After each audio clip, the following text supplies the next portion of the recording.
आज आपण मानंको एपरी एक उपाय विषय कहबाकू जाउछि जाहाको आपणेई आपण निजर बड़ पेट को कमाई पारिबे एवं निज शरीरर चर्बी को दूर करि पारिबे।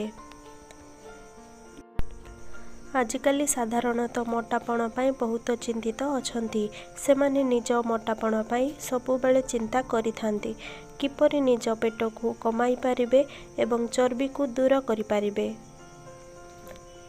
आज से लोक मानंको एही विषय रे जणाई देबु कि से किपरि निजर मोटापण को कमाई पारिबे। तो आसंतु जानिबा केउ उपाय द्वारा आपण निज शरीरर चर्बी को दूर करि पारिबे। बहुत खाइबा फलरे अनेक लोक मानंकर पेट बाहर को बाहरी आसथाए।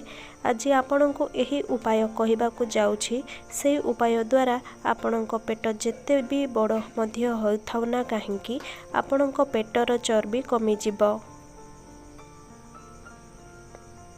एही उपाय को आपणैबा परे आपणको कोनोसी व्यायाम जोग करने को पड़िबो नहीं। तो आसंतु जानिबा से उपाय विषय रे किपरि आमे निजर चर्बी को कमाई पारिबा। एथिपाई आमको प्रथमे हरिडा दरकार। एही हरिडा साधारणतः दुकान मानंकरे मिली जाए। आपण 3 रु 4 टी हरिडा नियंतु। एहा परे आपणको किछि धनियार आवश्यकता पड़िबो।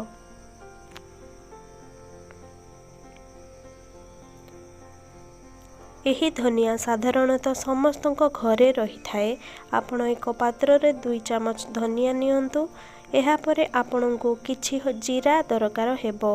एही जीरा मध्य समस्तक घरे रही थाए।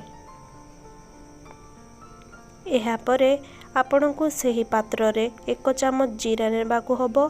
एहा परे आपणको किछि अलसी रो आवश्यकता पड़िबो। सेतिरे आपण किछि अलसी पकई दियंतु। एहा परे ताहाकू गळाई दियंतु। ताहाकू गळाइबा परे आपण ताहाकू ताबा उपरे पकाई गरम कर दियंतु।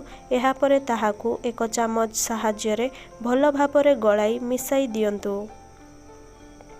जेतेबेले सेही जीरा गरम हेई जिवो ताहार बास्ना बाहरी थाए सेतेबेले आपण गैस को बंद करि दियंतु। एही जो मिश्रणटी प्रस्तुत हैला एहाकू आपण गुंड करि दियंतु। एहा परे सेथिरे किछि हळदी गुंड मिसाई दियंतु। 1 रु 1 चामच हळदी गुंड मिसाई दियंतु। एहा परे आपणको सेथिरे आधा चामच हिंगु मिसाई दियंतु। एहा परे आपण सेही हरिडारू 2टी हरिडा नियंतु एवं ताकू गुंड करी सेथिरे मिसाई दियंतु। एहा परे चामच अधारू अधा लूण मिसाई दियंतु। एहा परे आपणको 25 टी निंब पत्र दरकार। एही निंब पत्र 25 टी को सुखाई गुंड करी सेथिरे पकाई मिसाई दियंतु। एहा परे आपण से प्रस्तुत मिश्रण को राति रे सोइबा आगरु 1 चामच 1 ग्लास पानी रे पकाई सेवन करंतु एवं एहा परे किछि खांतु नहीं। पानी पीले चलिबो। एहीपरि जदि आपण 20 दिन नियमित भावे करिवे ताहा हेले आपणक जेते बड़ पेट थिले भी कमी जिवो एवं आपणक चर्बी दूर होई जिवो। जदि आपणको एही वीडियो भल लागिछि please like share and subscribe करंतु। धन्यवाद।